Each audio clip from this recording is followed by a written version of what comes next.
Welcome, everybody. We are here with Jahn Tihansky, Daily Tipton, and Molly Winans from Spinsheet. And today we're going to chat a little bit about the Everglades Challenge, who apparently these two gentlemen might know a little bit about. Go ahead and introduce yourselves. Yeah, John. All right. Hey, Jahn Tihansky here. Really grateful to be sitting here with Molly and Stevie and Daly. Just about a month ago, a little less than a month ago, was down in South Florida for this. I was just counting on my fingers here. I think this is the 11th Everglades Challenge that I've done. It might be your 12th, John. 12th. All right. Thanks. Well, one of those was the Ultimate Florida Challenge, which was where we actually circled the whole peninsula of Florida. So I guess that also included the Everglades Challenge, but that was just the primer. We kept going. Anyway, I've been doing it for a while, and for everybody that it's kind of type 2 fun. It's not all fun, but it's at the end of the day, you got you feel gratified and proud of yourself for having accomplished climbing the mountain. Yeah. And sometimes you don't, but anyway, it's a hoot, and I'm addicted to it, and I'll do it until I can't climb in a boat anymore. Rock and roll. I like that.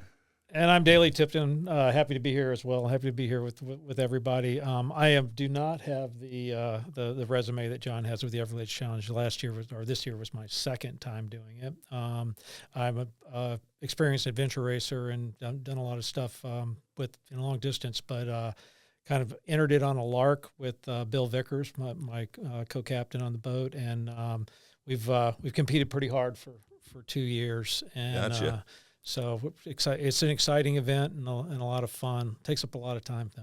Yeah, so can we just start at the beginning? What is the Everglades Challenge? Maybe I'll let John answer this one because I know he's got a short answer. Well, the Everglades Challenge is it's an event that's organized by a group called the Watertribe. And they, I believe it started out, it was a bunch of paddlers, kayakers and whatnot who got together and like to do longer distance kind of adventurous type stuff. But they would sort of camp and paddle, and they'd start, the event starts on Fort DeSoto Beach, which is at the mouth of Tampa Bay, the north side of the mouth of Tampa Bay, and proceeds down the west coast of Florida, finishing in Key Largo on the north side of Key Largo. There's 3 compulsory checkpoints. So you got to come in, actually step on shore, open up a little lockbox and sign a logbook, good old-fashioned pen and paper, and just say you were there. And don't forget the proof of life picture.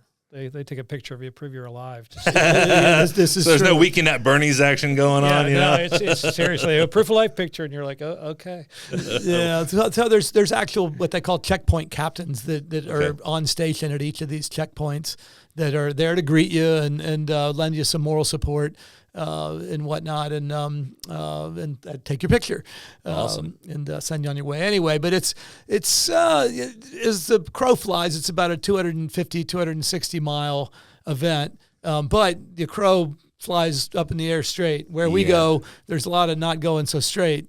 And I think looking at our log this year from my nav log, we logged about 305 miles, I think, through the water. So it's going the short way though isn't necessarily the fastest way. Right. So there's a lot of little tricks and twists to the whole thing. And when you think you got it figured out, boom, something comes along and tells you, nope, you don't.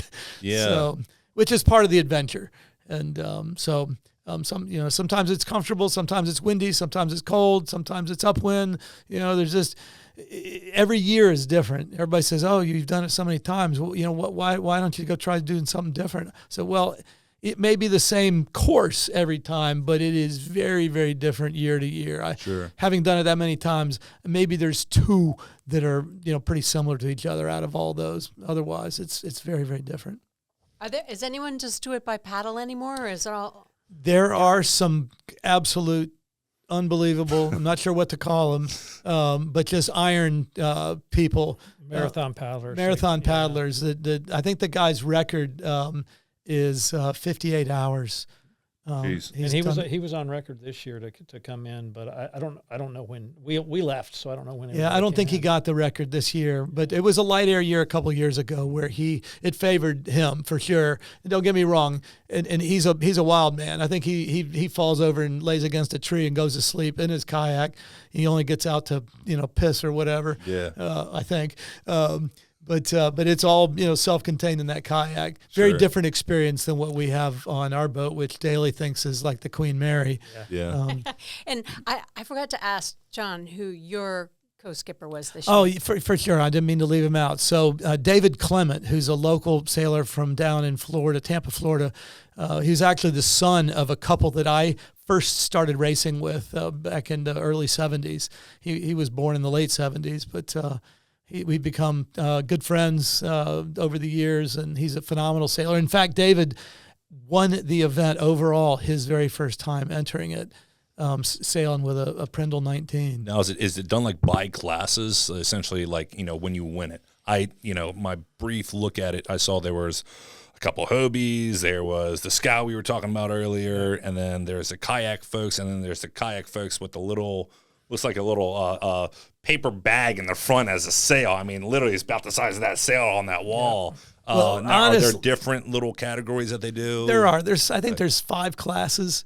I said it started as a paddler's race. Sure. And I think what happened is these paddlers were, paddling their butts off. And I've paddled a bit, not a master paddler by any stretch, but paddling's hard. Yeah. And I think one day they were going down the coast or whatever and paddling their butts off, and the wind was behind him, and some guy popped out an umbrella and held it out in front of him and went whizzing by his competition, and somebody said, "Why did I think of that?" Yeah. And boom, there was the advent of sail entries into the event, and so now there's a lot of variety. There's single-handed paddle, double-handed paddle, paddle and sail assist, monohull sail, which is what the Spawn is, and then multi-hull sail. Gotcha. And it's the Spawn, which is the boat that I've been sailing with my previous partner, Jeff Linton, who this year decided he wanted to try something solo. Is this solo. your current boat that you did this a few weeks ago? Yes, that's the boat of a couple weeks ago. Okay. That boat, I've done all but one of these events in, the very first one. Right. And in that event, we did it, believe it or not, in a Flying Scot. Okay. And that was the Franken Scot. That was Franken Scott. That I'm remembering. And that was not your grandmother's Flying Scot. That boat was my Jeff, who essentially built that boat. I say built it. They found it under an oak tree piled covered with leaves, in his behind his ex-father-in-law's house. And I'm assuming that's where the Franken comes in. That's the Frankenstein. Sort of pieced together You over got the years. it. Okay. It was a Flying Scot hull and deck, Flying Scot mast, but the rest of it was Franken. And awesome. It was turboed, and it's amazing how quick that boat went. So that was a Class 4 boat as well. Okay. And then there's always been multi-hulls. Some are flashy and fast, super fast boats. Daly and Bill were sailing an F-18, an older F-18 this year. Nice. and last year. And but there have been, the fastest cats that are there, tornado cats. Sure. There was no tornadoes this year. Were there? There was one, and he went way offshore early on, and I never saw him after that. Yeah, I think the way to look at it is that there's the boats that are going fast and trying to get there as fast as they can. I mean, I personally don't want to spend 60 something hours on the water again. I like last year we spent 40 hours, which was or 42 or something, and that was great. But there's the boats that are going fast, and we're trying to get there as fast as we possibly can. We're not staying on shore. We're running through the checkpoints. We're getting on the boat, off the boat, and getting going. And then there's boats that are faster than us, yet they're going and sleeping at night. Mm-hmm. It's the old the turtle and the hare, tortoise and the hare. And and so I remember when we were coming into checkpoint 1, there was a Carbon 20 and Acra 20 and he passed us offshore when we came into the tributaries. We passed him again, and then we said, "Hey, where are you going?" He goes, "Oh, I'm going to take a nap." And then we're like, "Well, we're going to the ocean," And so there's a kind of a group of don't know, 10 boats that are probably trying to get there at the speed of heat and pressing on the gas the entire time. And then there's other people that have other agendas. And then there's the paddlers that I'm sure there's, the guy that's trying to set the, fastest time ever. And then there's a gradient behind that of all type of people that are saying, as long as I get there by Saturday for the party, next Saturday, I'm happy, And so that's what's kind of cool about it, is because you stand there at the skipper's meeting and you look around you and there's all walks of life. There's age 80 to 18. And, there were some young guys on a very new F-18 that were on the beach right behind us, and we heard them talking, we're going to kill this. We're going to kill this. And after about an hour, we watched them fade away, And so, I mean, it's I would say it's you got to be a good sailor if you're going to go fast, but it's also if you've never done endurance type stuff where you talk about type 2 fun, and my endurance races on the Appalachian Trail, I know that it hurts just as bad for me to walk as it does to run when I'm running, and so I kind of look at it that way. If I stop at a checkpoint, it hurts just as bad to be on land as it does to be on the boat. I'm gonna get back on the boat and I'm gonna get going, and that's kind of the way we run our lives for that. Hey, before we get into the meat of it, Daly, I kind of recall there was a story about your boat last year. Yeah. So Bill and I decided to do this race. Bill, and credit to Bill, he's most of the brains behind everything. He last year he mapped all the routes and was really studied. I'm kind of the brawn. I'm the boat fix-it guy. I grew up working in a boat yard through college and stuff, and so I'm the guy that's fixing the boat, building stuff, making sure we can do it. This year, our boat is a 2000 Hobie Tiger, built in Europe, and we bought it. Bill wanted to buy a $20,000 F-18 and do the thing, and I'm like, I'm not, I don't want to put that kind of money into something that we're going to hit sand at 15 knots and rip the boards out of it. Let's get lit. So we got what we figured the minimum safe boat to do the race with.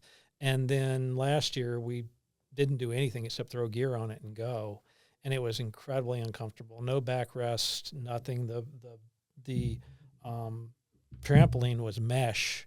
And the first night we discovered that every time we hit a wave, that the wave would go in between the hulls and shoot up through the mesh trampoline. And it literally was that's what I wrote in that article, is a geyser. And, trying to lay there or rest at all, there was nothing. And there was when you lean back, there was nothing. So this year we modified it. We put wings on it. We put we bought a solid trampoline and put that on, which made it somewhat bearable. But when you're sailing offshore at 3:00 in the morning and it's 40 something degrees, and it's still you're taking waves over the bow on an open boat, you can't get away from the elements. We're out there, we're in it. And so it's definitely I have never been on Spawn. I only assume that it's a different experience inside the cockpit, where you actually have protection than what we experienced. But the wings made a huge difference, because you could sit on the trampoline on the hull and lean back, or you could sit up. We basically doubled the amount of living area on the boat by putting the wings on it, which made a big difference. Yeah. And then this year we had the plan. We took a sail off of last year trying to catch John. They put this massive kite up, the spinnaker up, that looked like the eclipse of the sun. And they walked away, and we've got this little chicken thing that was the Hobie, buoy racing kite, and we're jibing back and forth, and we're just watching them go away, right? And so we're like, that's not happening again this year. So we pirated the Whomper. We pirated the Whomper. We got the Viper kite off of, I think it was off Bill's Viper. Bill and I both raced Vipers against one another, and we're going to either rig the Viper kite or the chicken kite. And gotcha. And we got to the beach on Friday, and we looked at the weather, and it was blowing out of the south. But every afternoon it clocked, and there was a sea breeze, and it came out of the north. And so taking the small kite would have been the conservative thing to do, but we said, okay, we're going to do both. So that Friday on the beach, I rigged a complete spinnaker system for the second kite. So we carried two kites on the boat. I think I got it finished. I started like at 10 o'clock in the morning and rigged a complete system. Nice. And never launched it. We put it up once. Yeah. Said, "Oh, I think this will jibe. We're good to go." And that was the one thing that allowed us to pull away from everybody, because when the sea breeze came around that afternoon, and we popped the big kite, we just crushed down the beach. I think we went from going 8 to 10 knots to we were seeing 14. Wow. With the big kite up. Now, was it stable? No. Was it sustainable and safe? Good enough. We handled it. Yeah, we only. I don't think the whole race is stable or very safe. That's doing my quick research on it. It could have gone bad at any time. I mean, we blew I think it was one of the turning blocks blew off the shackle that secured it, parted, and we had to retie and stuff. But hey, it got us down the road, and it was pretty exciting. Awesome. So you're on the beach and you take off. Is it sort of like a Le Mans start? I mean, how does it work? Very much. I mean, that's one of the things that really is a distinct feature of the Everglades Challenge, because there's other adventure races. People heard about the Race to Alaska and some things like that. This one, the boats have to start on the beach with the bow behind the high water seaweed line. Okay, and whatever you use to put the boat in the water has got to go with you, and no outside help. So, the crew itself has to launch a boat. You can't ask your next door neighbor to launch a boat. Okay, so and if it has rollers, the rollers have to come. Rollers got to go in the boat. Okay. And what most people have gone to are these inflatable sort of tubular rollers that seem to work pretty well. And they can deflate, and we can stick them up in the bow. They don't weigh very much. But there's people that have come up with some other contraptions. Some people, I would imagine the cat, you just drag the thing down the beach. We push it and run. Oh, we can run as far as we can, and then jump on, and then put up as much sail area as we can suffer and get away from everybody. Yeah, but that really controls the size of the boat. Sure. And Spawn is a 22-foot boat. It's a big boat for the event. The big cats that have been there. I mean, there's been an ARC, I think 23 has been kind of probably the biggest cat. Yeah. It's just sort of a variation of a super cat, 23. And, that boat, I don't know I'm guessing it weighs 600-700 pounds. The Spawn, I think all up with loaded is probably 750 pounds. Right. And it's a chore to get it off the beach. Oh, I'm sure. That Flying Scot was heavier than that. And I remember that first time we pushed on it, it didn't budge. I was like, Jeff, I think we're dead on arrival. He says, come on, push harder, push harder. I said, my back's bad. He goes, we got one shot. And somehow it inched forward, and then I got it up on the rollers, and down it went. But, there's a lot of different, pieces and components to the event. And the boat, what you end up with is a boat has to be really versatile. Sure. And that's one thing that having done the event so many times, we're sort of on generation 4 or 5 for Spawn. Don't get me wrong, the base hull, rig, and whatnot are the original, but we've done a lot of tweaking over the years to try to make stuff better. And as Daly talked about, they put a big Whomper kite on the boat to close what is otherwise a pretty big hole in the boat's performance capability. And so we've got a big kite, kind of it's actually off of a Melgus 20.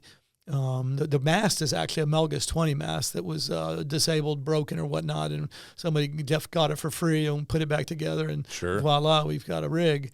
Our boom is 3 feet longer than a Melgus 20. It's actually a broken ACAT carbon mast that became a boom. There's other ACAT components in the boat. We have struts that hold our wing tanks onto the boat, and those are parts of an ACAT mast. So it's kind of a bit of a Sanford and Son project. Sure. But I was also thinking, it'd be so fun to have a naval architect in here too. You guys did what? Yeah. Or to hear them say, brilliant. Well, exactly. And I say that Jeff, who owns the boat and done it with every year until this year, and he did a solo project that he built a boat. But he's we do have a naval architect who actually designed. He's a naval architect boat builder, a guy named O.H. Rogers down in Tampa, Florida, who happens to be my cousin-in-law. There you so go. I've known OH since I was a little, 8-9-year-old. But anyway, Jeff and OH are good buddies, and the two of them built the boat. It's a plywood boat from scratch, and everybody keeps asking me, it doesn't look like a Flying Scot. So the Flying Scot, I think, went in the dumpster after that race. Yeah. Jeff said it was really unsafe, and he didn't want anybody else to sail it after we were done with it. And so this boat was a clean sheet of paper, and it's unbelievable how well kind of OH hit the target with the boat and what it does. It sails well all around, Don't get me wrong. There's times you catamaran, if they're reaching the breezes up, they're gone. Right. And in fact, upwind. I mean, this year the start was off the beach. It was a reach out of the bay to the first turn, which is at Anna Maria Island, the north end of Anna Maria, and then it's basically came a beat down the beach for 7 or 8 miles, maybe a little bit longer than that, and then the wind swang around to the sea breeze. And but I mean, these guys were over the horizon in the first hour and a half. We couldn't even see them anymore, which is a little depressing. Well, we had a different last year. Our attitude was, let's get off the beach and try to get out of the bay and see where we end up, because the previous year everybody, since we had no experience in a Facebook Marketplace boat and all this stuff, everybody on the beach was saying, you guys aren't going to make it to checkpoint 1. And so we were a little bit timid. This year we're pressing on the gas. I mean, we were in full on mode, working the boat as hard as we could to get out of the bay, and watching where everybody was going behind us, because you'll look out and you'll see boats that are taking big offshore legs, and right, people that are really ducking on the inside and trying to and we're trying to say, all right, if we're going to catch this sea breeze, where are we going to catch this, and what's it going to do to us different, and let's get there as fast as we possibly can. And that's really what we were trying to do, because we were worried. And how much was it blowing on that first leg?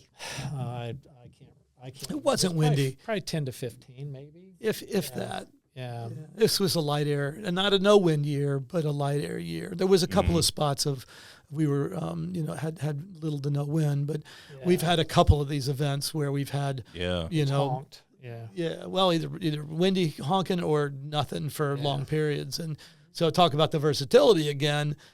There's no postponement, abandonment. Sure. I mean, you abandon if you want, but it's the race finishes in Key Largo. And temperature-wise, I'm assuming it's March, cold at night, warm to sometimes warm, hot in the day.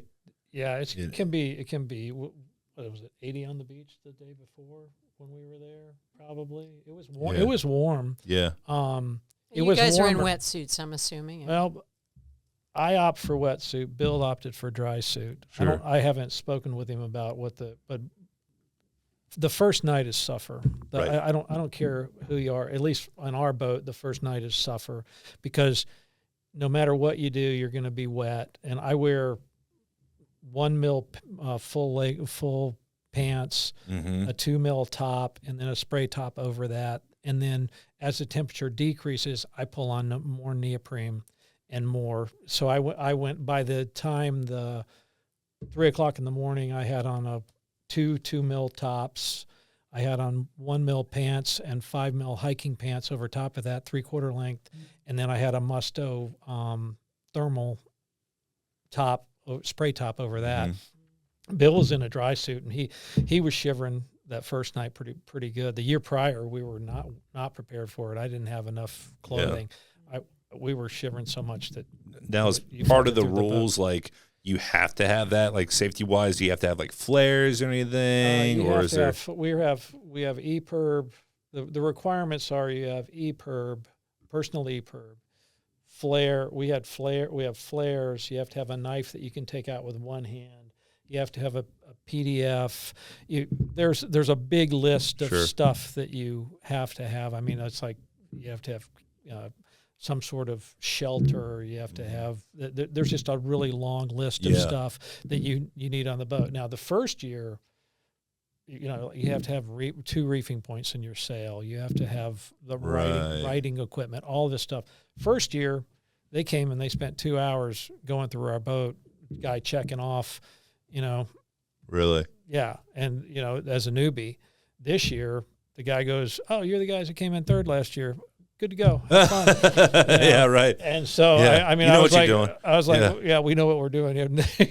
No. Yeah. But, but you this year, you have to have one tracker on the boat. Okay. But if you have 2 crew and you're an open crew, so I felt last year if I'd fallen off the boat and gotten separated, the GPS would be with the boat or whatever. And so this year I said I'm going to put a spot GPS on myself, so I can have a tracker. And I had set up with my son-in-law is our ferry crew. My son and daughter live in South Florida, and so he came up and I had him set up to be my race following. So right. And then we were the tracker, not to confuse the tracker on the race thing. That was going to be the main GPS we have. Well, I bought a Spot X and signed up for everything, did all the right stuff, and damned if when we didn't push off the beach. I turned it off to hit my first "I'm okay" message just to send out to him to let him know it was working. The damn thing failed. Had a hard down. And so you're like, question here. Did you have any equipment failures? Well, that's only the one. first. There's one. Yeah. And so I was pretty irritated about that. I was like, okay, don't fall off. Oh, we also had VHF radios, and probably we can't take a whole lot of food. We each had a sandwich. And I probably had 10 power bars, and Bill had 10 power bars, and we had like 3 liters of water. And now, at the checkpoints, is there food to get there, or is first it? Check? Well, there was cup and noodle and stuff like that they were giving you. You're really not in the rules. You're not allowed to have. It's not like you can pull into the checkpoint and your ground crew can be there and give you. Right. That'll disqualify you. You're supposed to be. Yeah, I was reading through the rule book. self-contained. Yeah, crew can help other crew, but no outside help from even people that are like just walking the beach or anything like that. Yeah, I mean, they sort of, I'll say, make the rules up as they go. And I say they, the Watertribe, Steve Isaacs, who's the chief of the organization. You can go to the store and go buy something. You can go buy stuff. You can go get a hotel room. I mean, you can get a cheeseburger. Right. Yeah. But you can't have somebody pre-ordered for you. Gotcha. Somebody's doing all that work. Yeah. You can do that yourself. So I had to call that makes sense. My sister found out, she lives in Naples, and she wanted to go and be at the checkpoint. She goes, I'll bring you all kinds of food and stuff. I know, you're not coming. I mean, she couldn't resist herself. She would want to, here, I baked you a cake, no, Right. you're going to disqualify me, and I'm like, no, I'll see you after the race. It's fine. You just go on about your way. Yeah. We didn't want to get disqualified. One thing, I don't know if you experienced it at the checkpoints, but the checkpoints, some of the boxes, there's 3 checkpoints that you have to, and some of them are locked, that the guys lock, and some of them are open, and they just have you sign them, and you put a little something in there, Hi, John, we're ahead of you right now. I didn't write that. But the others, the guys at the checkpoints are militants. It was 4 a.m. and we're in checkpoint 3, and Bill's at the box, and he said, hey, what do I need to do to get it open? And the guys told him the code, and he goes, I can't see it. And the guy came and rolled the code, so he made sure that Bill would have to put it in. You're kidding. Yeah, you could just see the steam coming out. $20 I gave him paid off. Yeah, there you go. Yeah, no, it was so it is, you just encounter all kinds. It just depends on how the checkpoint, what you want to, what they want to do to you. Sure. So, but there's natural barriers at the checkpoint. There's beyond the mud that John got in the last leg, at the second checkpoint at Chokolotsky, at low tide, there is a mud flat. And so you can in order to get to the beach, you have to walk through thigh-deep mud to get up. Oh, and it's smelly. It's nasty. Yeah. And you have to, that get low up tide onto mud. And so what just 2 years in a row, we've been at, and when we got there, it was pretty much low tide when we got there. And so we just sail up as close as we can, jam the centerboards down for the cat, Anchor facing into the wind, jump off and trudge to shore. Uh-huh. And then, I think we got 2 Cokes and signed the book and trudge back out and go. So, So what was the second leg like? Was that the one you said? First leg's mainly offshore. Second leg, go ahead. Yeah. So, first leg is you go from Fort DeSoto Beach, where you start. I think it's about 55 miles is the leg length, to a place called Cape Hayes Marina, which is just north of Boca Grande. And you have to go into I'll call it the Intercoastal Waterway, and go south another couple of miles. And then it literally is a condo complex, high and dry marina, whatnot there. And we got in there. It was kind of a rainy evening. Sure. And we had to row most of the way from the inlet, and the current was ripping out at the inlet when we got there. We had to literally walk our boat up the beach to get in the inlet against the current. Yeah, I mean, it was the wind that I think that had been there previously crapped out, and we got there right. We paddled a bunch. So on the beach the day prior, we had tried to copy spawn again. We put paddling oars on our boat, and John walks up to and Bill had tested them once, and John walks up to him on the beach and said, "Hey, you make sure they're the right height. You make sure they're they weren't. They did it. You could do it, but it wasn't optimal. You could not. And so we carry a carbon fiber paddle, and one person has to drive and the other person has to paddle. And so we took turns for that whole paddle. You sit on the forward. There's a little seat up there that we've made, and you paddle like you're that world class. You're possessed. Yeah, you're going at it. You're going at it hard against the current, and then you go as far as you can, probably half mile, and then you jump out, and the next guy goes up, and you paddle and paddle and paddle. But we didn't have to do a ton of that going into checkpoint 1. I remember we got in fairly easy. I think one of those thunderstorms had sucked all the wind out of it. They were a couple hours ahead of us at that point. Yeah. So, yeah. All right, let's talk about how far ahead he was and what happened here. Well, let's get through. I mean, we can get through it. So checkpoint 1, we came in first place. Last year, we came in second place, and they were like, "How'd you guys get here?" They were, people were falling over. They're like, "You're not supposed to be here." And so that we got at first place, and then we took off again. We got out. Last year we went way out because we were worried about that inlet. I can't remember the name of that inlet that has the big waves and Boca Grande inlet. Mm-hmm. We tightened our belt and went straight across. And by that time, it's nighttime. And so it's starting to get cold, and it's night conditions. And I really don't remember. I mean, I was still in kind of race mode at that time. We were trying to get out there, and we took the rum line. We took as close as we could. Last year, we got offshore like 20, 25 miles because the Florida falls away to the east, and if you just go straight, you end up naturally out that far. And so we kind of hugged the coast and came in. And I can't remember. I mean, getting to Chokoloskee, I remember coming to the point. I remember daybreak came, and we saw the inlet where we needed to punch in, and we got in there and sailed pretty much all the way up in there. I don't know what you guys experienced during that. Well, we for leg 2 goes from that Cape Hayes, goes down past Boca Grande, which is it's a pretty big inlet, a lot of current ripping in and out of there, and there's a shoal that comes out from the inlet like 3 or 4 miles, and, sure. And you'd never take a keelboat over that shoal because you're looking at it and it says hard, 2 feet, rock, whatever. I think we pulled the boards up to halfway. Yeah. And so I remember the first couple times we were thinking like keelboat sailors. And so we ended up being very conservative with our navigation. Yeah, there's a green light that's way out there. And if you want to be safe, you sail out to that green line 5 miles and offshore. Go around it. And it takes forever to get there. I remember year 1, it took us till 11 o'clock that night to get around the green mark. And then we just headed south.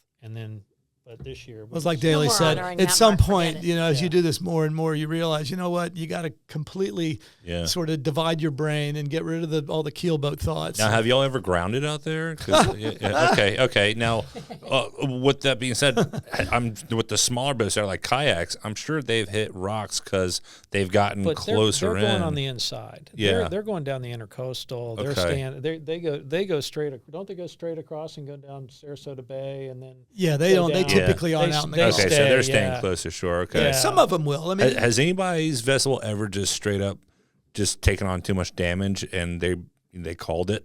Like, yeah. It happens every year. I was going to say that always happens, right? Yeah, and it's a lot of it is dare I say lack of preparation, lack of testing. Yeah, sure. You have this concept that you come up with. You work on it in your garage all Right. year long, all winter, and boom, you put it on It's top great of the when car. I put it in the pool. Yeah. And you really got to go out and seriously battle test these Sure. things. And my previous partner, the owner of the boat, Jeff Linton, he had a brand new boat this year that he built. He and OH again, but it was not done, and he barely got it to the beach. Ton of complex systems in it, Yeah. propulsion system, rigging. And the boat was a 20-foot boat that really, if you'd been sailing it without water ballast, it was a 3-person boat. Sure. And he was solo. And guess what? He had problems with all these things. Now he's got this super amped up boat that the systems aren't working on, and he's got to figure it out by himself. There's nobody there to help him. So I felt terrible for him because thank God it was a light wind year. If it had been a windy year, he probably would have really struggled. Mm-hmm. And he finished, and he persevered and finished. But he had a ton of. He needed 2 to 3 weeks of shaking the boat down, and it was just he's sort of, I wouldn't say kicking himself for doing it, but he said, "Damn, if I had just had some time doing these Sure. things." Yeah. So just didn't get it done in time. Upgrade the weak points. Yeah. Yeah. So Are we at leg 3? No, you go into leg 2, and we talked about the mud and everything, and then you come out of there, and it's there's multiple, since it's the mangrove. I mean, there's different channels, and so you're trying to figure out, which route do I take to go out? We go out of Chokolotsky, go across, and and we actually turn north and kind of go north and west a little bit, and then make our way around. There's another way that you can go to the far south. Chokolotsky is a riddle, and it has a lot of options. It's about a 3 or 4 mile from the being on the outside to getting to the actual checkpoint where Sure. he was talking about the muck, and some of it is narrow passage through mangroves. There's a shocking amount of current in there. Incredible current. Really? Yeah, Depending on when you hit it with the tide. I've seen 2.5, 3 knots of current in there, and now you're in the mangroves, so Right. there's oftentimes there's no wind. Well, the top, but luckily both times the top of our sail has been high enough that it's the big square head has kept enough so that we can sail a bit, paddle through the tack, because you're paddling in current, and as you start to turn, you just see you see the mangroves just going backwards. You're going in, and you paddle, and you get going the other side. And thank God for a self-tacking jib on so you're able to get it going. But coming out of Chokolotsky, I don't know which route you guys took, but there's one section same each year, but we're tacking, and you're going against this current, and you're maybe making, I don't know, 40 feet each tack, and it's about a half mile wide, maybe, I don't know. And you finally on the last tack, you maybe tack 20 times. On the last tack, the bow of one of the hulls will stick into clear water and just punch through, and you're like, okay, we made it past that. Now we go to the next one, and you're trying to get out. So it can be challenging coming out of there. Like, challenging is a light word. It is a light word. And we've gone in and out of tacos here a bunch of times. We've done it the way those guys. Usually we've done it at night. So now you're going through these mangrove.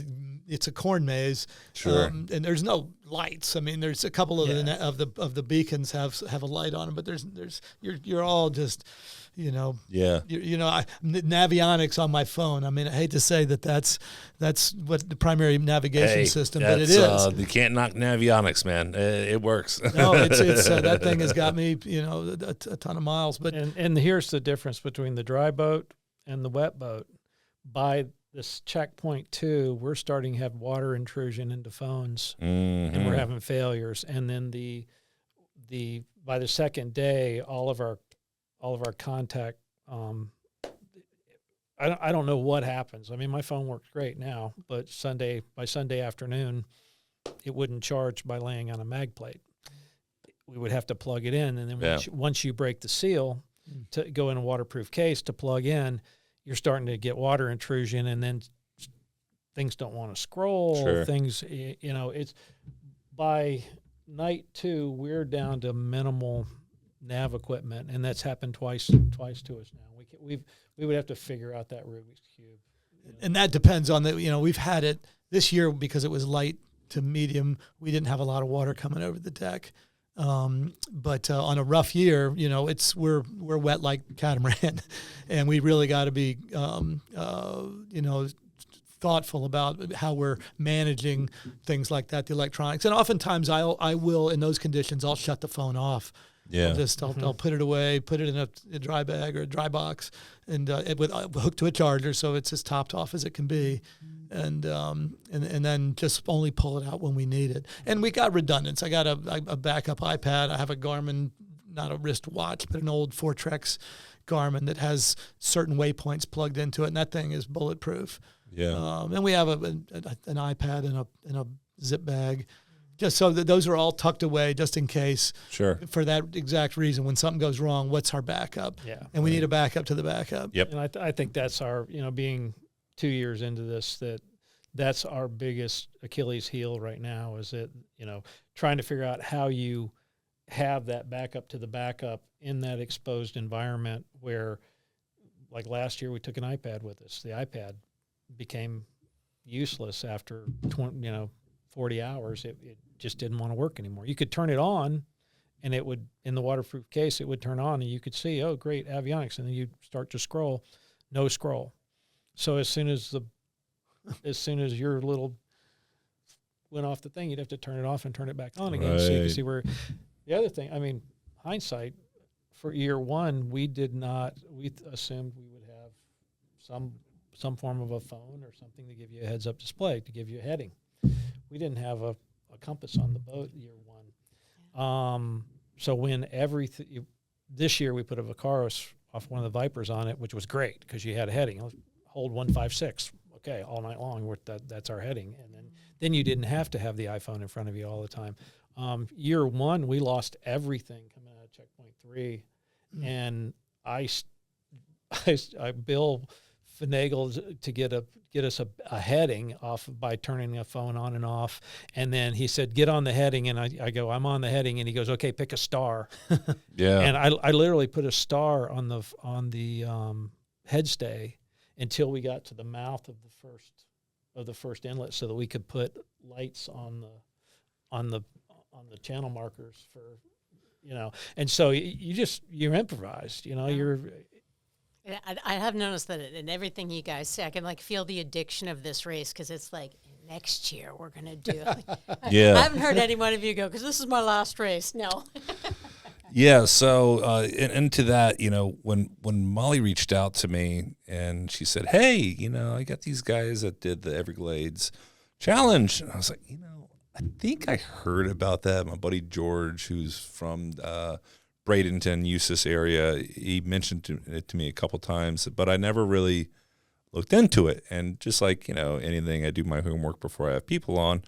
And last night I'm sort of sitting there and I just kind of typed it in and I just got into the rabbit hole. It really, I was reading just the rule book. I was just reading, sort of blogs of what has happened, a lot of YouTube videos, or some people, I was watching, wrote it down here, a YouTuber, Sailing Slow Motion, documented it last year and this year. I was watching some of his videos, and one of the most cool shots is really everyone lined up on the beach, ready to go in Tampa. And, I'm in the industry. Everybody thinks, oh, you know about this. I know about some things, but I don't know about everything. But this one, I'm like, how did I not know about this thing? Because there's not just a dozen, but there's dozens. What do you say, 100 different boats? I'm not sure what the total maybe? number was this year. I guess it's around 100. It's just lined up. They've had 150 boats in it at times. Yeah.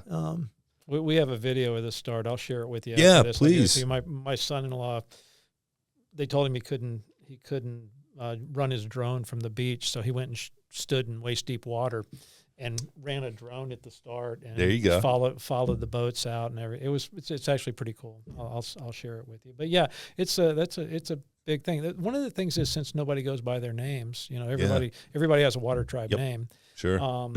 It's kind of hard for me. It's hard to track because I meet some guy and he calls himself Chainsaw, and then I see him a year later, and I'm like, who the hell are you? Yeah, right. Yeah, and so everybody's got a weird name. Everybody's got an alter ego that they're running on this. I'm sure there's like a large Facebook group or something like that. You got to get into. I wish I was that into it. I'm not. I'm the guy that shows up, does the race, and then forgets about it. And I get moves it. on. Yeah. I know that Jeff's wife would blog as you guys read, and she's an excellent writer. And like some of her, and she'd call you guys by your nicknames and stuff. And some of her posts were just hilarious. You just sort of sense the excitement of it. So. Yeah. So speaking of excitement, tell us what happened at the end of this race. Well, coming out of Chokoloskee, we had a long afternoon going down the bay, and we were the first guys to get. We were 2.5 hours ahead, and we were the first guys to get into the breeze that I don't think you ever saw. But we got out, we punched out of Chokoloskee and headed out for what we thought was going to be a nice sail down to Cape Sable. And we tried to get, okay, what do we need to do to get to Cape Sable? And you see the different mounds of, it's kind of like looking down the Chesapeake Bay from the north. You see the different land points, and you're like, oh, the farthest one I can see, I think that's probably where we need to be. We're beating out, and we're hitting these wave, square wave, and the whole boat just would dive into the waves. And last year when we were in the Florida Bay, we hit a 4x4 that was marking a channel. We hit it at I don't know, and the whole boat spun out and everything, and it bent our bowsprit down, which doesn't have anything to do with the performance. It's just, it looks cool. It bent down like this. So, and then when you put the sail up, it comes up.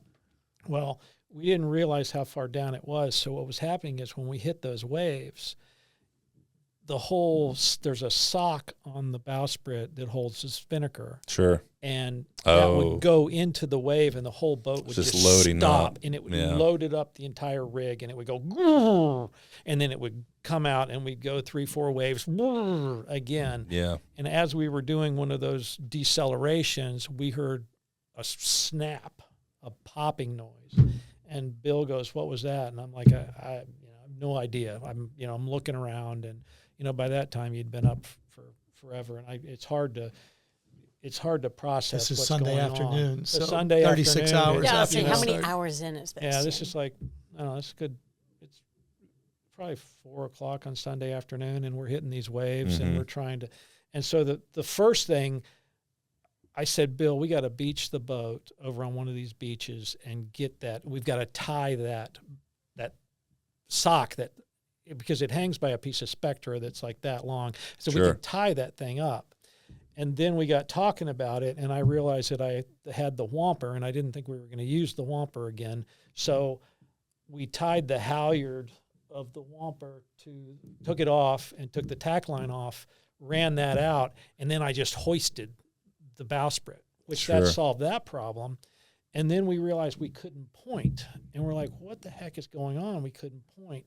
And so finally we saw that the mast, there's a dog bone that sticks out of the back of the mast about that long, and that mast has the diamonds in it with spreaders, and it's got a huge amount of pre-bend in it. It's probably, I don't know, probably 4 or 5 inches. I mean, it's bent a lot, and that Diamondback has a hell of a lot of tension on it. Well, that dog bone, the bolt that holds it, and it also holds all of there's a section of the mast that's about that big at the base, and it's got your Cunningham, which is like 16-1.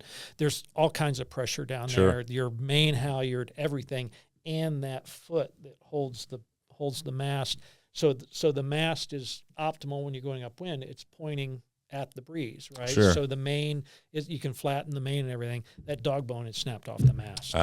So the mast had rotated. It's supposed to be rotating like 10, 15 degrees. So you got no angle. It rotated like 120 degrees, so that the tip of the mast is actually pointing upwind. The spreader was sticking into the jib and closing the slot, and the main is just bagged. Sure. And then the more you would try to sheet the main, the more the mast, twisting. The more the mast would rotate the wrong way, and so we're trying to fix it, and we're trying to figure. And this is at the very end of it. No, this is 28 hours in. So you still got some time to go then. Yeah. So so the distance we covered in 28 hours, we covered half of that in the next 30. Gotcha. And so our pointing angle became horrible. Non-existent almost. You could point the boat up and try to cheat, but then it slowed down so much, and so we were trying to figure out, okay, what's the best? Do we point it up and just let it be non-performance and go 4 miles an hour, or do we or do you press off and go way down VMG and do these massive tacking angles because you're going upwind Sure. for at least 40 miles, something like that, down the back, Jeez. down that section. So anyways, long story short, nightfall came. It was broken. I couldn't figure out how to fix it. I could not in my mind figure out how to fix it. And so we sailed through the night with that like that. At sometime about 4 o'clock in the morning, we saw what we thought was another boat. Mm-hmm. It was either them or the Hobie 16 that had caught up with us. And we all came into checkpoint. We bled away 2.5 hours of lead over that section of it. And Gotcha. we all came into checkpoint 3 together. We're all on the dock together. And you guys took off one direction. We took off. Florida Bay is about 26 miles across, 28 miles across. I think from the last checkpoint number 3 is at a little place called Flamingo, Mm-hmm. which is really nothing more than a ranger station. Yeah. Down at the end of a long Yep. road southwest of Miami, Yeah. and it's that is the bottom, the true bottom of, call it, mainland Florida. Sure. Yeah. And so between that and the Keys is Florida Bay. Yep. And it's, if you've ever driven up Route 1, you've seen the islands, the mangrove islands, and what. Sure. Well, that's what we have to. Yeah, get it's mangrove islands, and in between them, they've got 4x4s with little things at the top of them, and they're a little flag, a little piece of wood, and it's got a reflective thing on the end of it, and it points to the channel. And the channel may be 10 yards wide, it may be 60 yards wide, and Let's try maybe 20 feet. Yeah. well, And yeah. the channel, I can tell you by personal experience now, the channel, 3 different channels might be 6 inches deeper than the knot channel. Yeah. Sure. It's not like a dredged channel. It's powerboats run through there at speed with the motor up on the jack or whatever. And it's very, even in that channel. And you're out, when you're out of the channel, sometimes it's dirt. Last year, with year 1 when we did it, we were going through there and we hit something submerged, and both the rudders kicked up, and so we had no steerage, and it was blowing good, and we were on a beam reach, and all of a sudden the boat spun out, and this was at night, and next thing you know, we step off the boat and we're in dirt. The boat is up on like a dune, and it's sitting there, and we're like, all right, well, let's push it off and go again. We did that multiple times. That was one time last year. I pushed it off and Bill didn't jump on, and I sailed away without him and had to ditch it again so he could run across the sand to get to us. Now, that at couldn't that be the part- only story like that. Yeah, right. In that area, I know there's a lot of pythons down there. There's a lot of, you ever see gators or anything? Or I will tell you, I'm all about very the alligators. Are there alligators? very disappointed that I saw dolphins and a bunch of turtles, but I didn't see, and very few waterfowl, very, very few birds. It was a very, very shocking how little You actually wildlife, see. this year in particular, particularly once you got up into the mangroves, and there's alligators. Alligators are freshwater, so where we are, you don't typically see them. They'll get into brackish water, but they really prefer fresh. Crocs, on the other hand, are saltwater and brackish water, and I've seen crocodiles in not Chokoloskee, but in Flamingo, and actually they're on the boat ramp, and you have to walk around the boat ramp to get to the little sign-in log box. Yeah. And it's like, and he's a 9-foot croc sitting there. Year 1, I was out. We had, for some reason, our kite wouldn't go back in the sock, and it was bothering me. It was sitting out there, so I shimmied out while Bill was up signing in. I was shimmied out in there. I had my feet hanging in the water, and the checkpoint guy goes, "Get your feet out of the water." Yeah. And I'm like, "What?" He goes, "There's he's underneath you. You just can't see him. Oh man. And I was like, okay, yeah. It's so funny. I rode alligators down here, like not thinking about the difference between alligators and crocodiles. I'm from Maryland, but it's actually really disappointing because you'd think you would see a bunch of stuff, but I maybe, it's kind of like when you're, Depends how fast you're going. It depends what time you get there, what the state of the tide is. I mean, all these variables that control that. And we've seen all those things. I've not seen a python. Yeah. I don't think the pythons get that far down into the water. But we've seen some other snakes, mostly going through the mangroves here and there, and not often. But turtles, porpoise, manatees, sharks. You see a lot of that. I remember a couple of years ago we saw tons of tarpon down there. And so some of it can be really cool, obviously, to see. I lament at times, going at it. Daley said earlier, there's 8 or 10 boats that are just full on go fast. Yeah. And it's a blur as stuff's going by you. And and you get there and you go, we're here. Too bad I didn't get to see all that. Yeah.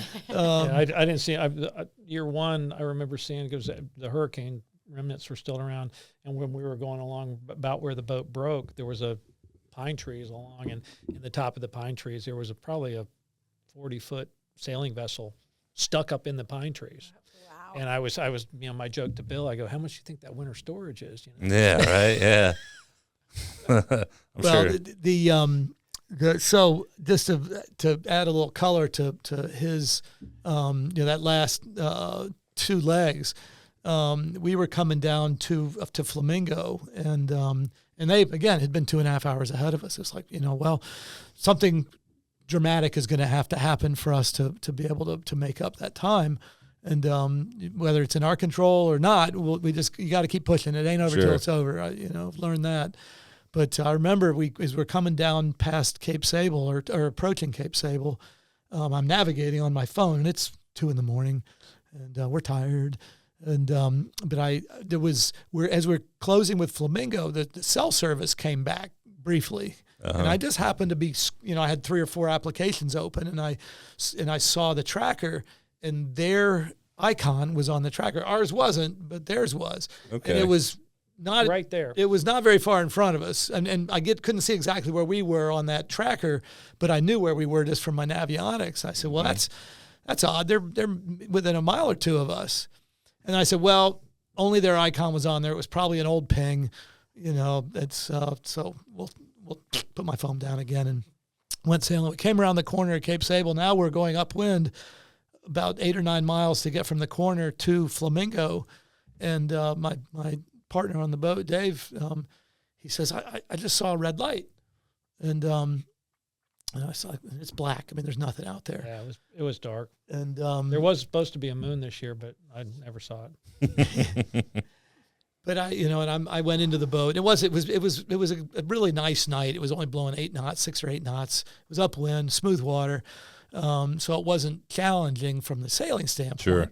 But it was But as I'm down there, I saw a glimpse of a red light flash again, and I was like, "Son of a bitch!" There it was. It was off our starboard bow. Right. And I pulled out my phone again. I got cell service. Tracker. There's our 2 icons, are side by side. Okay. I'm like, "Holy crap! How did that happen?" No, what you said is, "Oh my God!" Now, how far those from guys suck? How far from the finish line is this? So we're going to Flamingo because we still have a checkpoint to go to. Gotcha. Okay. And I again looked at the tracker, and I'm looking at this, and what it was is this red light we saw was somebody's headlamp. Yeah. Uh-huh. These knuckleheads trying to see. Sure. What's going on? These knuckleheads don't have any running lights. Right. Yeah. We had running lights. We saw your light, and so going into Flamingo, there's a long, skinny channel. Okay. And we learned last year our cat, in order for it to even move with any breeze at all, you have to have some centerboard down, or the dagger boards, and they're real high aspect. They're only like that big, but so we try to find those channels so that we can get enough water depth if there is breeze to actually sail. Mm-hmm. And they're sailing all over the place, and Spawn is able to go in, that much water, I think, and you guys are sailing back and forth in front of us, and so we just said, screw it, we paddled from the turning point from the turning point, I hopped on the bow. Bill was driving, and I paddled like that mile in all the way into to the checkpoint. We virtually got there at the exact same time, if I remember. Very close. We snuck in just in front of them. Yeah. But and we tried to sail stupidly the whole way, and only at the very end did I grab one of our oars because we have a rowing package. Yeah. But the channel through the mangroves is too narrow for our oars. That's how tight it is. Our boat's 12 feet wide. Then the oars stick out another 5 feet on either side. We couldn't get through, so I grabbed one of them and just went up to the bow and was doing the old stand-up paddleboard thing to get us to the dock. And then the checkpoint captain comes up, and then these guys rolled in right behind us. And this is at 4:00 in the morning in the middle of nowhere. Yeah. And so that we're there, and I think we both of our boats, and he has to speak for himself, but we had been, thinking, okay, what are we going to do here from what's our next move? Mm-hmm. And we're thinking, well, it sure be nice to get a little bit of rest and maybe eat something and map out what our strategy is going to be for this next leg. But that was normally if there were 2.5 hours in front of us, or oftentimes we get in there and the next boat is well behind us, so you got some margin to play with. No margin here. No. They're right there. Yeah. And I'm like, David, we're out of here. and that's where I thought to myself, is it hurts just as bad standing here in the middle of nowhere as it does being on that. Even though I really don't want to get on that, we're going. And that's we said. And the other thing is the last route is you're going through this corn maze of how to get from Flamingo to Key Largo. And that is the most challenging part of the whole race. The last leg. And you are in complete sleep deprivation. Sure. For us, I mean, I don't know how the guys are that are sleeping every night and then sailing. I mean, I think it might be kind of fun to do that, just to go sail from Flamingo to Key Largo awake. You'd see a lot more. Yeah. But, I mean, for us, I mean, we knew that they went out, and why you went the route you did. We didn't realize since it got dark pretty quick with the mast rotator, it really didn't come to us how bad the performance of the boat was until the sun came up. And we really could look up, because it broke at like 4:00 and we're trying to figure it out. And then the sun went down. Yeah. So, problem solved when you can't see them. And then we're trying to figure out how how did that happen to us? And then we look up and we're like, oh, that's a bag of rocks up there.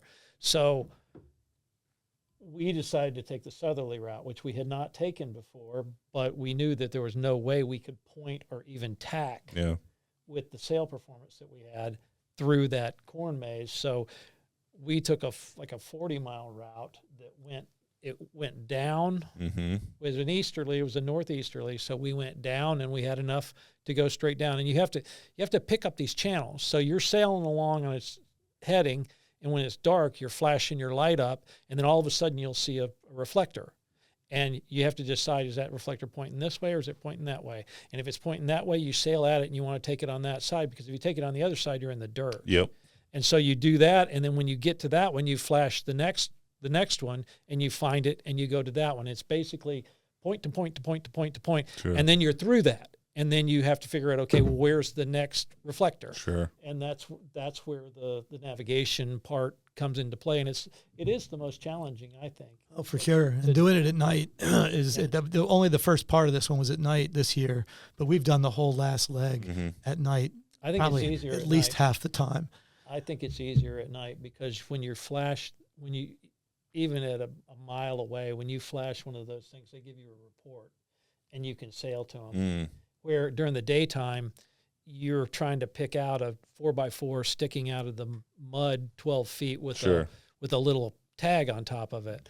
The Pelicans helped us out a lot. The Pelicans are crazy. They would fly in front of us, and then they would go and sit on the channel marker. And we would see them sitting out there, and I think that's the channel marker. And it happened multiple times. And then they would go to the next one and go to the next one, go to the next one, like they were leading us through. It was crazy. That's cool. So, the Pelicans were cool on that last leg this year. So in the interest of time, let's tell us about that last leg. Well, we rolled out of there, and I said, there's no way we're going to beat those guys. We were unaware of any of the issues they were having. We had taken a lot of time out of them, so something was up, but we didn't know what it was. And so the call it the long route, you go south, and then you get down to the Keys, and you turn left, and you kind of come up poking your way up the intercoastal waterway, which is Sure. 6 feet deep. Yeah. And it's sailable, and it might be narrow, but it's sailable. Whereas if you go the northern route, the straight route, it's very shallow, and we'd never done the north route in an easterly breeze before because it's dead upwind and very, very shallow water. And last year there was a guy and his daughter. She was an intercollegiate sailor, and he was a bit younger than me. But it was their first year, and they were I think they were in a Hobie 20 I'm not sure what they were in, but they went the east route in an easterly breeze. They went the short route, and they were well behind us, so they weren't in contention. But they finished like 4 or 5 hours after we did. Sure. And we watched them get to the beach, and we had been looking and watching the tracker from the beach, monitoring them and going, holy crap, they're going the east route. We kept thinking they're going to get stuck, they're going to stop. And sure enough, they stopped a lot along the way. They were stuck there for half an hour. Okay, now they're moving again. They actually got through, and they got to the beach, and I asked the guy, I said, you guys went the east route. And he just pleaded ignorance. He says, what do you mean? There's another way? So I remember that. I said, okay, they made it through. That means it can be done. I don't know that it was easy. But it was a bit of a tactic here that we said, we're not going to beat these guys going the way that we can sail, because their boat in theory should be a lot faster than ours. Right. So we're not going to win that horse race. So we either go this way. It's shorter. I think it was 16, 18 miles shorter distance instead of, I think they sailed 45 miles or something like that. We did 30, something like that. Yeah. But I said, and we go the shorter route, and maybe we can, get there and make it work. Or even better, maybe we can sucker them into following us, and we can level the playing field a little bit. We came out, we did a wind check, and I think there was a mangrove in front of us, and we did a wind check, and the wind check was 180. And I'm like, we can do the easterly route, it's a southerly now. And then we tacked over to go, and we got over, and I said, we were arguing with each other about, I don't think this is right, and we did another wind check, and it was pure easterly, and it's like there was a deflection off of a mangrove that we couldn't see in the dark or something, and we went. And I'm so glad, because we might still be out there. Now, how many hours in are we at this point when you're about to get to the beach? It's Key Largo is the finish, right? 48. You're 48 in. We're not quite 48 because it's 4 a.m, so we're 44 hours in. Yeah, we had probably each had maybe 3 hours of sleep. Yeah, total since the to start. That point, okay, which is amazing. One of the things I've learned about Less is for us. Yeah, their platform is not as comfortable. Yeah, but it's what an hour of sleep will do for you. Oh yeah, sure. I never realized it, but I mean, all of a sudden I'm good for another 15 plus hours. Yep. Give me another half an hour nap. You hear about these people talking about laying down on the floor of their office or whatever. It works. Yeah. And but we didn't sucker them into following us. And the Hobie 16, which he mentioned, is a guy named Tenzin. He's from Atlanta. Really, really, these guys just punch way above their weight with that Hobie 16. I don't see how they do it. Those they guys, don't have wings on it. They don't have anything. It's just, and they're two burly guys, Yeah. big guys. And one of them's fairly, he's fairly probably my size, but the other guy's giant. He looks like a grizzly bear. And I don't know how they do it, because the Hobie 16 has less room on. The trampoline's it. Yeah, the hulls are underneath. It's smaller than the stable. At least we have a trampoline. Then there's hulls. Yeah. And then we put those wings on. But they're amazing. Those guys. And the whole thing is, if I read this in the rule book correctly, it's eight days. You have 8 days to finish. And so you have 8 days to finish. Now, has anybody taken all 8 days? Oh, yeah, quite a few people. Really? They'll Okay. roll in right as the party starts. Yeah. Okay. Get out of Now, their what kayak. happens when you finish in 3-4 days? You just get a hotel and wait for the. No, you don't wait. We're already. Well, there's a party at the very end. Yeah, there's a party at the end. I didn't go to the party. I've never been to the party. There you go. It's kind of like doing the distance race. And get line honors. Try to get to the. And when you hut pull up closes. to the finish line, I'm assuming there's a bunch of people there, No. or is it kind of like, hey, Your wives are there. Congratulations? My wife has never come to see me at the finish of this event. My She's wife like, has done twice at the finish line. She's come down from Pennsylvania twice now to see us. But my daughter lives down there, so she goes to my daughter's house, and then they come down. But I was going to say is I decided as the day broke, and I realized that, hey, maybe I can repair this dog bone. I'm cutting the tail off of every piece of line on that boat with my survival knife and tying together to try to make a rotator. I was able to get it so it was back on port tack. It came back. I was able to straighten it enough so it actually sailed on port tack, but starboard tack it was wrapped around. It was wrapped around the other way again. I couldn't get enough line. And then after he and I are talking some days later, and I told him what our problem was, and he goes, "Why don't you just take a sheet and tie it to the gooseneck and then take one there?" And I'm like, damn. That's that sleep deprivation right there. Exactly. It's the common sense. I'm telling you, it goes out the window. It's like it was like, 'cause I was tying. I had so much, I had my plan. I went to the spreaders where the shrouds were, and I tied back to a cleat and I was using figure 8 knots and making my purchase, and I kept doing that, and then it would load up and it would snap. Yeah. And so, but anyways, we fixed it on one time, but it still didn't help us any. So the eastern route worked for you? It did. It was not easy. It was, we were in the mud. We got out of the boat probably 3 or 4 times. How far did you have to drag through the mud? The longest we had to pull the boat through the mud was probably 200 yards. Now I say through the mud, the boat sailed shockingly well upwind in 8 inches of water. Now that means we have a sliver of centerboard down, which is it's like the balance of the boat was terrible. But the boat has hard tines in the side. It's like a Lightning or a Snipe or whatnot. And I've sailed those boats a little bit, Lightning in particular, but I never really appreciated what a chine can do for your lateral resistance. Sure. Yeah. And so we couldn't put much board down. So I was like, well, let's heel the boat over, stick the chine in. And sure enough, I looked at our track afterwards, and we're tacking through like 100, 110 degrees, which I'm saying is good, because I was convinced that we were going to be through 130 degrees, square rigger style going back and forth. But I looked back, I was like, wow, we actually are making some VMG here. And I also found that when we got out, we tack walked across 2 channels. And that's when I realized this channel ain't any deeper than it is outside the channel. Because we would, I'd have to get out and push to turn the boat around because we kept trying to short tack in these channels. Yeah. And I realized, well, it's instead of, ankle deep, it's now not quite knee deep. That's the difference between one and the other.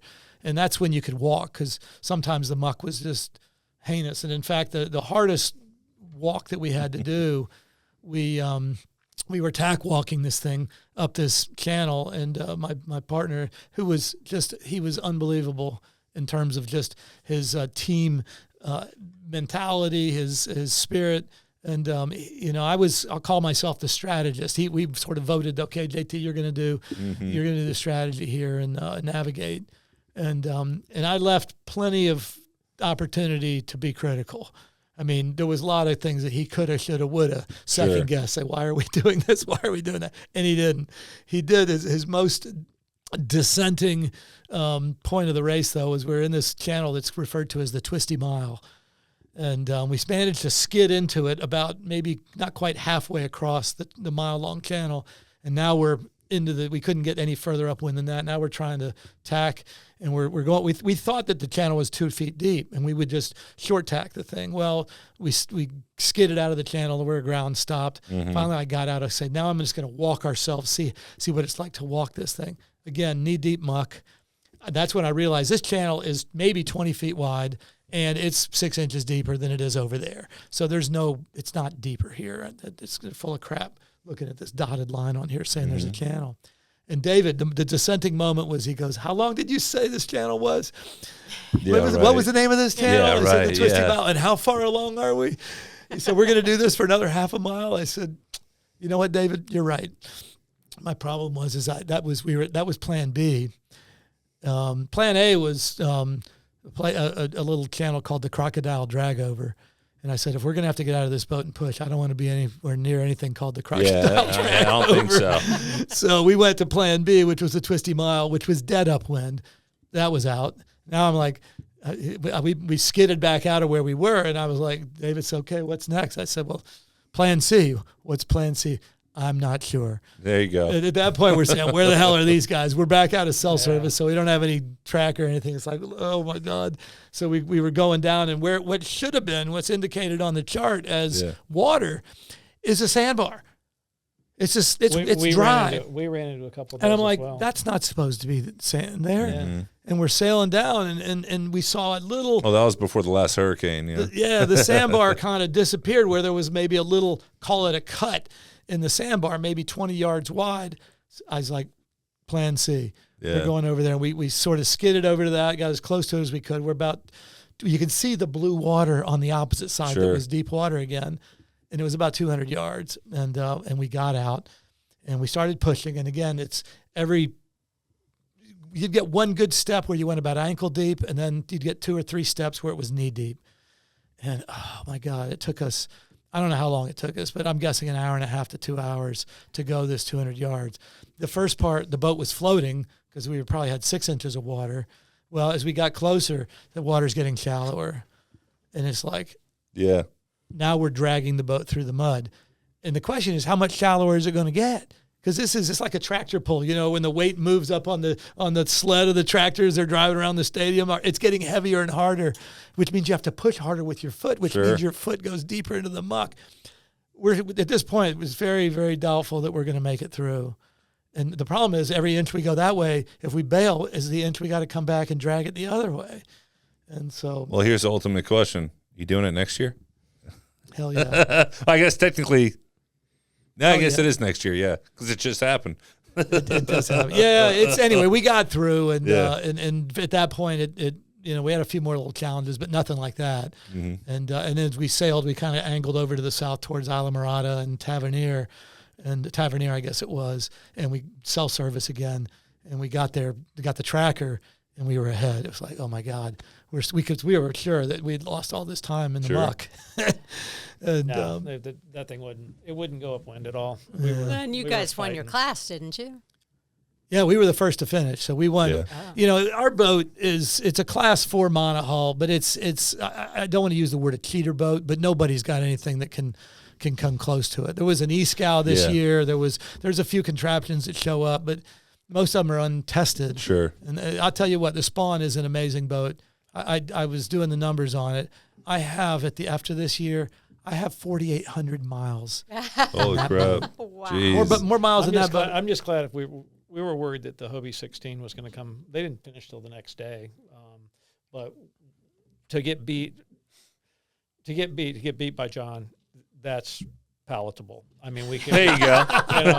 It's like getting beat by Michael Jordan in the one-on-one. It's like the guy's done it. Well, he said 11 years, 12 years. We're coming in, and Bill and I are, we're kind of licking our wounds, and we're like, we're going to get beat by somebody. Let's at least get beat by John, because this was his first year without his longtime partner on the boat, which proves that he's the brains behind it. There you go. And he's the guy. It's like you fire the one guy on the team, and you leave the one guy and say, well, they're not going to be effective this year. No, they're effective. He's the man. Yeah. And so we were very pleased to be a part of it. And if we were going to get beat, hey, let's get beat by the guy who owns the event. Rock and roll. Well, very kind of you, Daly. Thank you. It's fun. And it's an addiction. And it's a boat race unlike anything else. And it's different. It's not for everybody, but it's just it's a personal, physical, mental challenge, and you know what, I've sailed the Vipers, and I sailed some other fancy boats, and you move the Ghibli to one hole, or you turn the shrouds a half a turn or whatever, and oh my God, the boat's a different boat. Forget all that. Forget that. That has so little bearing on how you do. You press on the gas and you tighten your belt, and you take 20 power bars and you eat 2 of them, and my biggest memory of the first day of this event was the first day, and I think we had done 8 or 9 spinnaker sets and takedowns by the time we got, from the shifting wind and everything. And I'm standing on all fours and I'm sucking on a water bottle, and Bill looks at me, he goes, "What's wrong with you? Are you?" I'm like, "Dude, we did 9 sets and 2 different kites, and I'm already exhausted. You need to give me a break here. Let me drink some water, because we were going. These guys were a lot of fun to compete against, and they were right there. It was too bad again that you break, but you take a 20-year-old boat, and I sell boats for a living, and and we're always checking the rigs and doing all these offshore yachts, and I'm looking up at this rig and I'm going, those shrouds are 20 years old. There's one shackle up there, it's 26 years old, and and I'm looking up at it, and it's a wonder that that 1/4-inch bolt didn't shear after 26 years of stress, but you can't test everything. Yeah, sure. We didn't build it. We bought it off Facebook Marketplace. There you go. So there's another one waiting there for the next. The next. Yeah, we've actually sold our boat. But we've decided it needs to go to another home, and we're looking to figure back out on that marketplace. We're looking for the next one of what we're gonna do. So. Yeah. Oh, you guys are awesome for sharing your story. Thank you. Yeah. And thank you to Stevie for letting Stevie, us use your amazing glad to have you guys. studio. No, this is great. Yeah, this is fun. Yeah, this has been great. Thanks, Molly. Thanks, Stevie. Yeah, Of course. thank you. And I understand you're going to speak at the Annapolis Springs Sailboat Show about the Everglades Challenge too. I'm going to do a presentation. Among other things, I'll come see your presentation. Okay. Yeah. Well, rock on. Well, Yeah. So Stevie, you said you want to mention you have a sale coming up. that's coming up, not this Saturday, but next Saturday, April 11th, and you're talking about something like a compass. You didn't have a handheld compass. There's a guy flying in from Bainbridge, Dave King. He's one of the reps from Bainbridge International and the Plastema reps. I heard that we're doing a lot of raffle stuff, door prizes. Yeah. And one of those things is going to be a handheld bearing compass. So There you go. keep that in mind. Yeah. And, there's a spin sheet thing I wanted to mention, if that's okay. We Of have course. our annual crew party at the Eastport Yacht Club on Sunday, April 26th, from 4 to 6 p.m. Everybody's invited. It's free. Find a boat to sail on for the year, or find some crew for your boat. April 26th, Eastport Yacht Club. Rock and roll. And if we're giving plugs, I work for David Walters Yachts. So if you're looking for a yacht, or you want to list something so we can find your next boat, I'm more than happy to help you out. Mm-hmm. All right. Rock and roll. All right. Thank you, guys.